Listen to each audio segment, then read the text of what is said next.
Have you ever noticed how some people seem to age like fine wine, full of energy, laughter, and life, while others, even if they don't have a major illness, just fade? Maybe you've felt it yourself, that slow drain of vitality, the days blending together, the sense that life is shrinking when it should still be rich and full. Well, here's something that might surprise you. The biggest threat to your longevity after 65 isn't heart disease, cancer, or even diabetes. It's something far quieter, yet just as dangerous. And the good news? It's entirely within your power to change. I'll never forget my neighbor, Helen. She was sharp as a tack at 75. No chronic illnesses, took her medications like clockwork. But over the years, I watched her world get smaller. She stopped going to her book club, then her weekly walks with friends, then even tending her beloved garden. When I asked her why, she'd just say, "What's the point? I'm not sick, but I don't have the energy I used to." Within 2 years, she was gone, and her doctor said something that stuck with me. She didn't die of illness, she died of disconnection. That's the hidden culprit: loneliness and lack of purpose. Research shows that chronic loneliness can be as deadly as smoking 15 cigarettes a day. It weakens your immune system, fuels inflammation, and even accelerates cognitive decline. But here's the hopeful part: reconnecting with people, passions, and a sense of meaning can reverse these effects at any age. So today, let's talk about how to do just that. We'll start with 2 powerful ways to reignite that spark. Simple, everyday habits that don't require a big lifestyle overhaul, but can add years to your life and life to your years. First, start small, but start social. You don't need a packed calendar, but regular, meaningful connection is like a vitamin for your soul. My friend Bob, at 78, makes it a rule to have 1 real conversation a day, not just chatting with the cashier, though that's nice too, but calling an old coworker, meeting his daughter for coffee, or even striking up a deeper talk with his barber. He says it's like oil for his brain. He sleeps better, feels sharper, and laughs more. The key? Consistency. Put 1 social appointment on your calendar each day, even if it's just 10 minutes. Second, rediscover usefulness. One study found that seniors who felt they had a purpose, whether mentoring grandkids, volunteering at the library, or even caring for a pet, lived years longer than those who didn't. My Aunt Margaret started teaching her neighbor's grandkids how to knit after her husband passed. At first she said, "Well, I'm just filling time." But now, she lights up when those kids come over. "They need me," she told me, and I didn't realize how much I needed to be needed. Now you might be thinking, but what if I'm not a people person? Or I'm too tired to add 1 more thing. That's okay. This isn't about becoming the life of the party. It's about finding what fills your cup. Maybe it's writing letters to faraway family, joining a quiet bird-watching group, or even sharing your wisdom online. The point is to remind yourself you matter. Your presence, your stories, your laughter, they're not just valuable, they're vital. And the beautiful thing? Once you take these first steps, the rest starts to fall into place. Your energy lifts, your mind feels clearer. You remember, maybe for the first time in years, that growing older doesn't mean fading away. It can mean becoming more you than ever. Now, let's talk about how to build on this foundation, because the next steps are where the magic really happens. But there's a saying I love: a river stays fresh by flowing. And that's exactly how our lives work after 65, if we let them.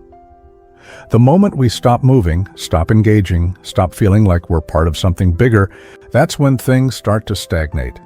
But here's the good news: it's never too late to start flowing again.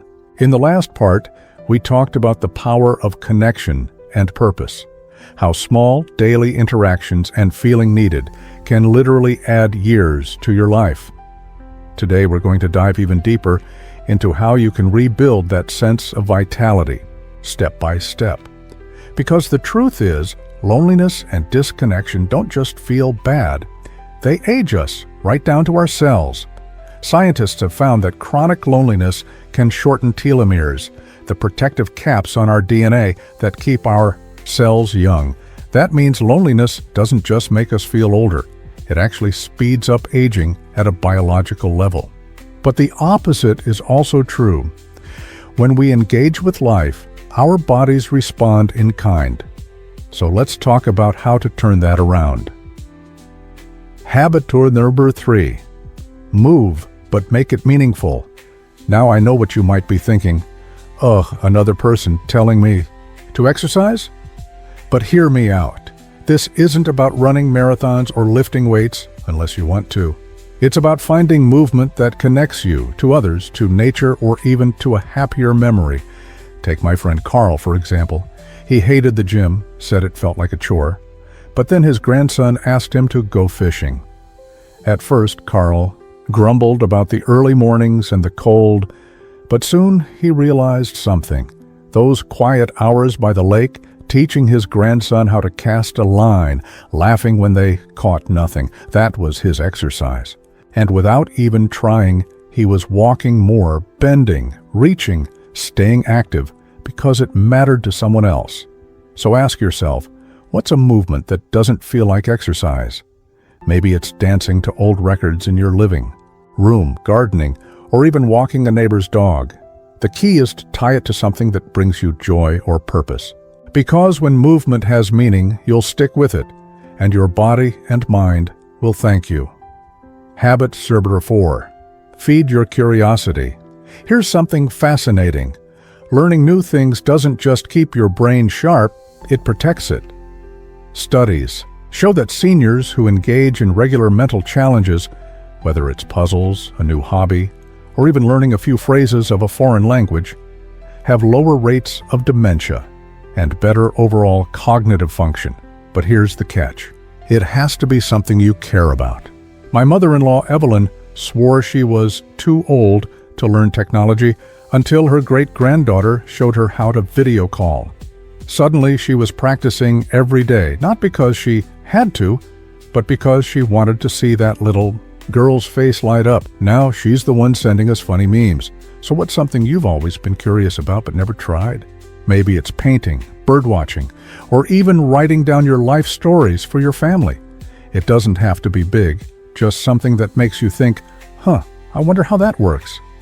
Because curiosity isn't just for kids, it's a lifelong superpower, the ripple effect.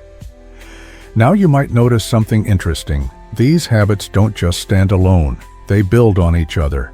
When you move in a way that matters, you feel better, which makes you more likely to reach out to others. When you learn something new, you have more to share, which deepens your connections. It's like a snowball of vitality. But I also know that starting can feel overwhelming, especially if you've been stuck in a rut for a while. Maybe you're thinking, I've spent years doing nothing. How do I even begin? Here's the secret. Start smaller than you think. 1 5-minute phone call.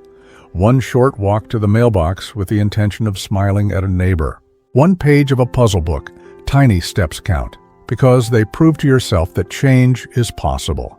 And when you're ready, we'll take this even further, because the final piece of the puzzle isn't just about adding years to your life. It's about adding life to your years. You know, there's a moment that comes to all of us as we get older. A quiet realization that time isn't infinite anymore. But here's what's beautiful. That realization doesn't have to be frightening. In fact, it can be the very thing that lights a fire under us to live with more joy, more connection, and more purpose than ever before. We've talked about how loneliness and disconnection can silently steal our vitality, and we've explored powerful ways to fight back through meaningful social connections, purposeful movement, and lifelong learning. Now let's bring it all together with the final, most transformative piece of the puzzle. How to not just live longer, but to make every day truly worth living. Habit number 5. Create your legacy of laughter. Here's a truth we don't hear often enough. Joy is not frivolous. It's not some extra luxury we get to have if we're lucky. Joy is medicine.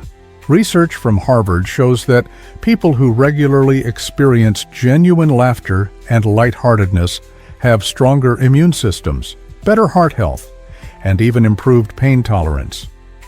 My grandfather was a master at this. Even in his 80s, when his knees ached and his vision wasn't what it used to be, he made it his mission to find something funny every single day. He'd save up silly jokes to tell the nurses at his checkups, or he'd challenge me to ridiculous contests, like who could balance a spoon on their nose the longest. At the time, I thought he was just being playful. Now I realize he was being strategic. He knew that laughter kept him young. So here's your challenge. Become a collector of joy. Save funny memes to share with your grandkids. Watch old comedy shows that make you belly laugh. Tell stories about the most hilarious moments from your youth. Because every time you laugh, you're not just passing time, you're adding life to your years. The power of small daily yes moments. Now, I want to address something important. When we talk about making changes, it's easy to think we need complete overhauls, new routines, big commitments. But the secret sauce is actually in the tiny daily yes moments. What's a yes moment? It's when your neighbor asks if you want to join their weekly card game, and instead of automatically saying, "I'm too old for that," you say, "I'll give it a try." Your grandchild wants to teach you about their new video game, and instead of dismissing it, you let them show you the ropes. You wake up feeling a bit stiff, but instead of staying in, you say yes to a short walk around the block. These might seem insignificant, but they're not. Each yes is a vote for engagement, for staying in the game of life. And here's the remarkable thing. The more you practice these small yeses, the more natural they become. Before long, you'll find yourself saying yes to bigger adventures without even thinking twice. Your invitation to reinvention. Let me share a story about my friend Lorraine. At 72, after losing her husband, she fell into what she called her beige years. Everything felt dull, routine, colorless. Then one day, her daughter signed her up for a watercolor class at the local community center. Lorraine nearly didn't go. "I'm not an artist," she insisted, but that first class changed everything. 3 years later, at 75, Lorraine had her first art show. More importantly, she'd found a whole new community of friends and a reason to jump out of bed each morning. "I thought my story was finished," she told me. "Turns out I was just starting a new chapter." This is what's possible for you too. It doesn't have to be painting. Maybe it's volunteering or joining a choir or finally taking that trip you've always put off. The point is this: your age isn't a limit. It's a launch pad. A final thought from my heart to yours. If you take nothing else from this video, remember this: the number one predictor of how long and how well you'll live isn't your genetics or even your medical history. It's your willingness to stay engaged with life. Every time you choose connection over isolation, curiosity over complacency, joy over resignation, you're not just passing time, you're defying the odds. So, start today, right now. Call that old friend you've been meaning to reach out to. Try that hobby you've always been curious about. Find one thing that makes you laugh until your sides hurt. Because the world needs what only you can bring: your stories, your wisdom, your unique spark. And if you've found this helpful, do me a favor. Hit that like button, share it with a friend who might need to hear this message, and subscribe for more content to help you live your best years yet. After all, we're in this together. Here's to your health, your happiness, and to writing the next incredible chapter of your story. The best is yet to come.